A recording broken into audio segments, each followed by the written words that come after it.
Hello mga kaibigan. October 30, 2023. Araw po ng botohan ngayon. Okay, sa Barangay and SK. So good luck po sa mga ating kandidato. Okay, good luck po sa inyo. And sa mga kababayan natin, kabarangay natin, congrats din sa paglabas at pagboto, no, para mailuklok ninyo ang inyong mga kandidato. At para ma-exercise din ninyo ang inyong karapatan bumoto. So ito yung inyong pagkakataon kung kayo ay hindi na kontento sa serbisyo ng mga kabarangay official ninyo. Ito yung pagkakataon ninyo para ma-voice out ang inyong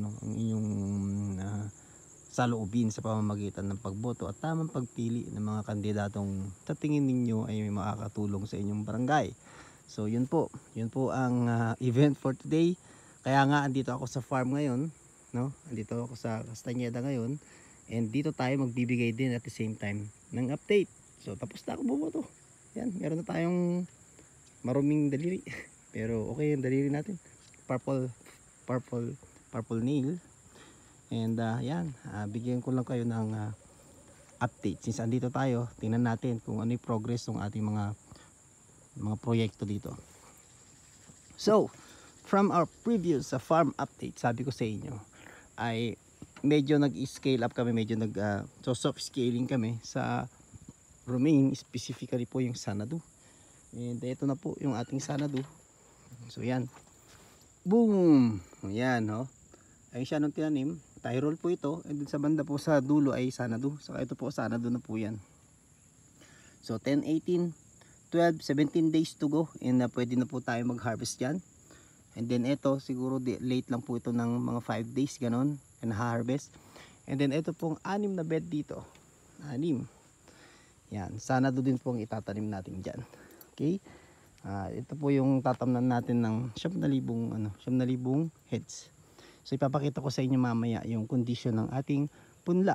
So far po na-i-condition na natin yung ating bed. Nalagyan na po natin yan, dinidiligan po natin ng mga JLF ngayon yan, saka manure tea.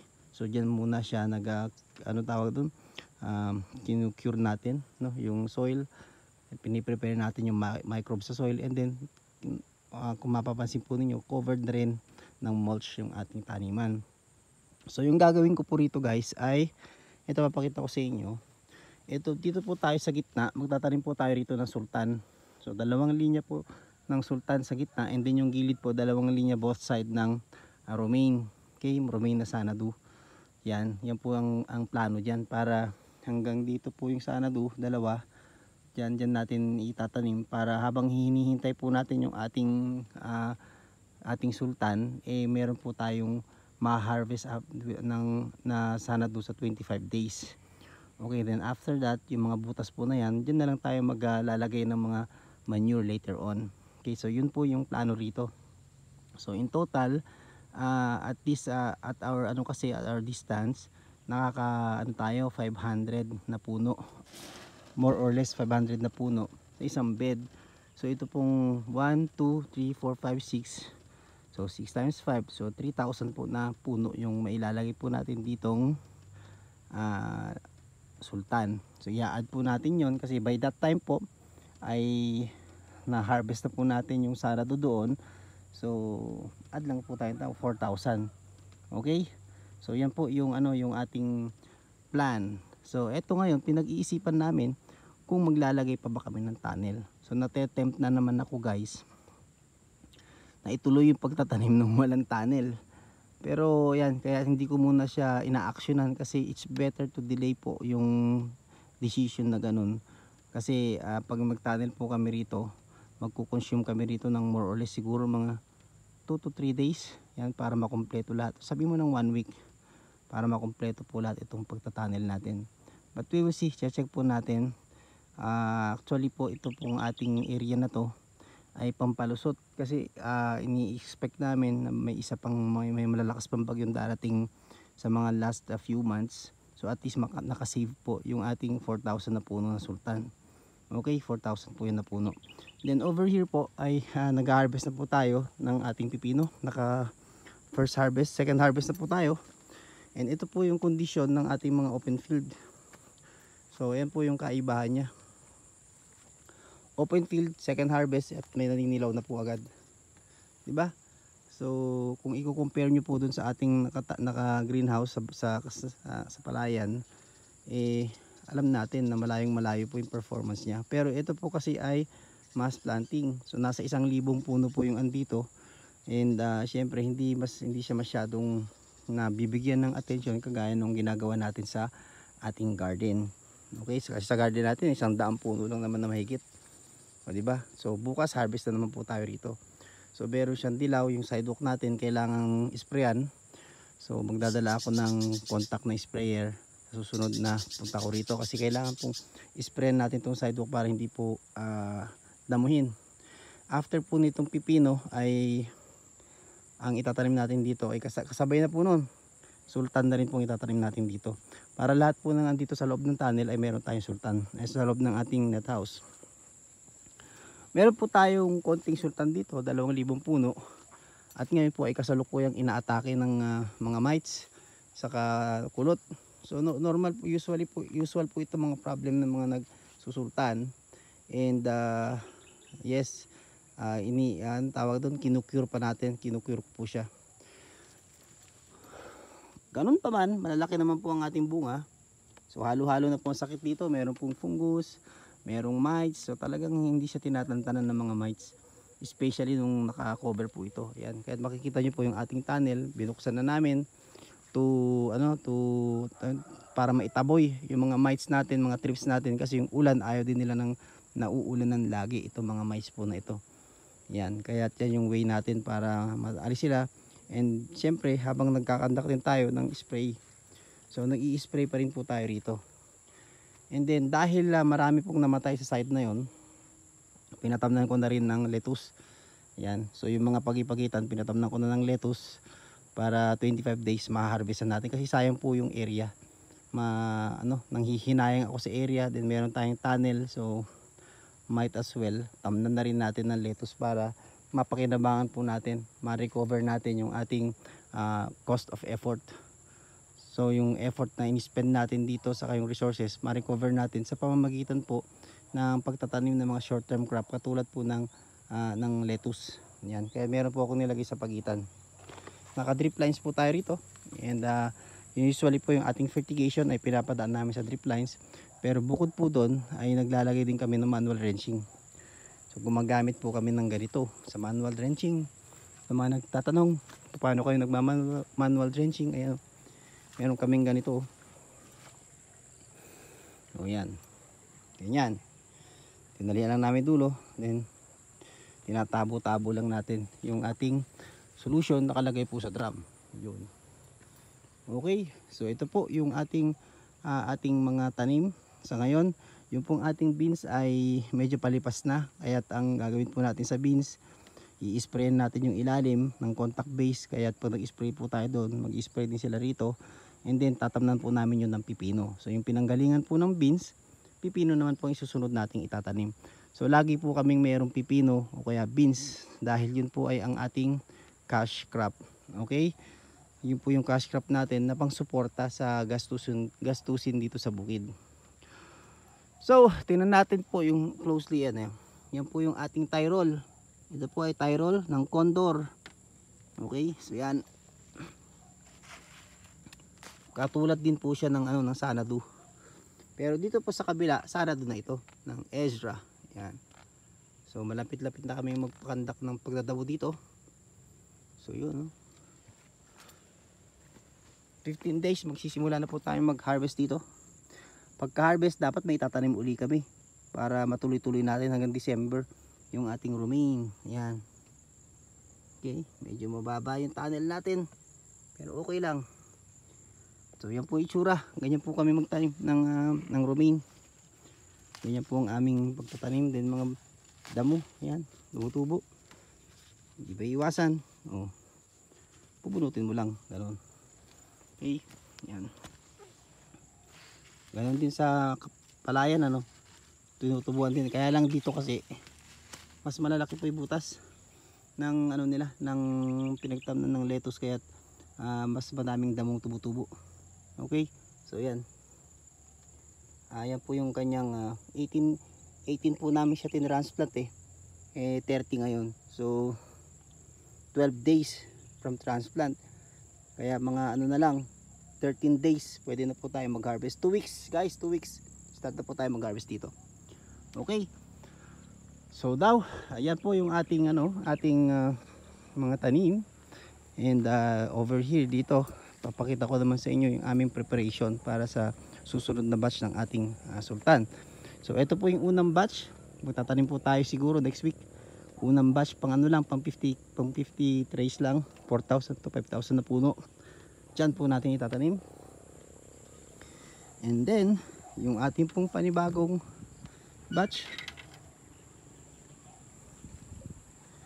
new batch, tingnan natin, ay naririto. Okay, so yan po yung ating fertilization nutrient reservoir. So pag inon ko po to, meron po ritong pump na maliit, dinidistribute na po yun sa loob ng ating net house. So ito guys yung panibago nating piniprepare. Naghahanda kami ng 20 na 20 na bed. So 20 times 5, so yun po 10,000 na puno. Every 10,000 na puno po yung batch natin ng pagtatanim ng sultan. So makikita po nyo dyan, naka-ready na yung ating bed. Yan, balubalokotot. Yun ang pinambebed namin, yung tractor na maliit. Ang next po rito, sasabugan natin yan ng chicken manure, then organic na vermicast, then i-sprayan po natin ng EM, then saka natin kukoveran. Okay, after 7 days natin siyang i-drench, papatubigan ng drip irrigation para mababad ng microbes yung ating bed, and then tanim tayo ng sultan. So yan po yung ating sistema. So ito, pakita ko lang sa inyo yung ating DIY na pang bed. So 2 beses na rotor yan, ganyan na po ang ginagawa natin. So kailangan namin dito maglagay ng mulch dahil marami pong damo dito sa aming area. Mahirap pong magpadamo, di ba? At matik talaga na kailangan mag-mulch. So ito yung ating DIY na bed maker attachment para sa ating tractor. So yan, pina-welding lang natin yan.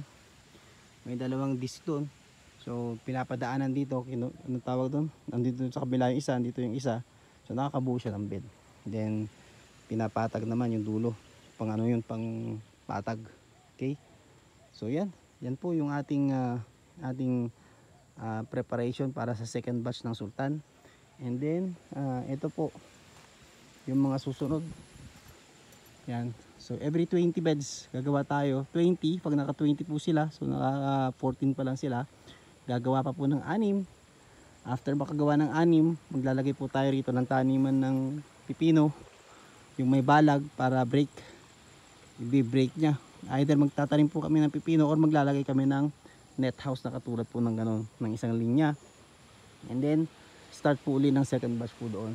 Okay, kita nyo po ba yun? Daming bunga ng ating sigarilyas, talastas Okay, napapaisip tuloy ko, parang gusto ko magtanim ng sigarilyas guys. So yun po yung ating yung ating preparation. At tuloy-tuloy po, hati po yung team. Meron po nagpe-prepare ngayon ng bed, meron magpe-prepare ng taniman ng bell pepper. Then dire-diretso po tayo hanggang po dun sa dulo. So yun lang ngayon, yun lang so far ang something significant. So halika, tingnan natin yung ating nursery, tingnan natin ang condition ng ating mga seedlings. So, yung pong itatanim namin dyan ay andito pa lamang. So meron pa po silang mga 14 days to prepare, 14 days para i-cure, ihanda, i-condition yung ating bed, and then transplanting na tayo. Okay, ito po yung ating sultan guys. Ayan, yan yung ating sultan. So mga 14 days po yan at bigla pong lalaki na yan. So ini-spray namin ng fungicide. Yung blue po nakikita nyo doon ay fungicide na kulay blue. Ito naman po yung ating Sanadu. Yan, for planting na, itatanim na natin dun yan. Kailangan maitanim na po itong Sanadu na to. Okay, dahil medyo malaki na. Ayan, tumatangkad na po siya. So kailangan mai-transplant dun para mapakinabangan natin. Then ito yung ating mga sultan. Okay, meron po ritong 70 plus trays. Okay, nasa 9,000 po ito. Ay, ilang nga bang libo to? Hindi ko maalala. Okay, yan. 10-14 natin siyang nilagay dyan. Ngayon ay 30 o 16 days. 16 days na po ito. So, another 16 days and transplanting na siya. Kaya 2 weeks po. May 2 weeks po sila magpe-prepare ng ating bed, mga kaibigan. Okay? So, yun. Yun po yung ating update for today. At hopefully po ay mai-execute natin yung ating mga project dito sa farm ng tama, no? And hindi po sana tayo magkaroon ng matindi or malakas na bagyo ngayong mga huling buwan para magtuloy-tuloy yung ating pagtatanim para hindi naman tayo madali uli ng bagyo. Okay? So yan po yung ating mga UV plastic na ilalagay po natin doon kasi nga ang goal natin, ito pong ating net house ay may covered, may extra protection ng bagyo. Kaya po ganyan, doble po yung ang kanyang protection. Okay? Pampalusot mga kaibigan. Alright, so yun labang mga kaibigan. Yun muna po ang update ko ngayon. Magkita-kita po ulit tayo after 7 days sa update natin dito sa ating farm. Sana'y kayo rin ay tuloy-tuloy ang inyong mga proyekto. At huwag po kayong mahiyang mag-comment sa ating video kung mayroon po kayong mga katanungan para masagot po natin. Okay, so yung ating pong kalamansi nga pala, ayan, sinisimulan ko lang ipa-rehabilitate. Pinalagyan na natin ng pinapatabasan na natin para simulan na rin nating i-monetize, no? Kasi sayang, andyan lang siya. Dinadamo, hindi naman natin na-monetize. So pinadamuhan ko muna yung paikot, then i-sprayan natin yung gilid. Alright, so abang-abang na lang guys, at mga susunod na videos natin ay magkakaroon din tayo ng video about calamansi farming. Okay, so yun lang. Thank you very much. Mag-ingat po kayong lahat. Kita-kits po tayo sa susunod na video. Bye bye.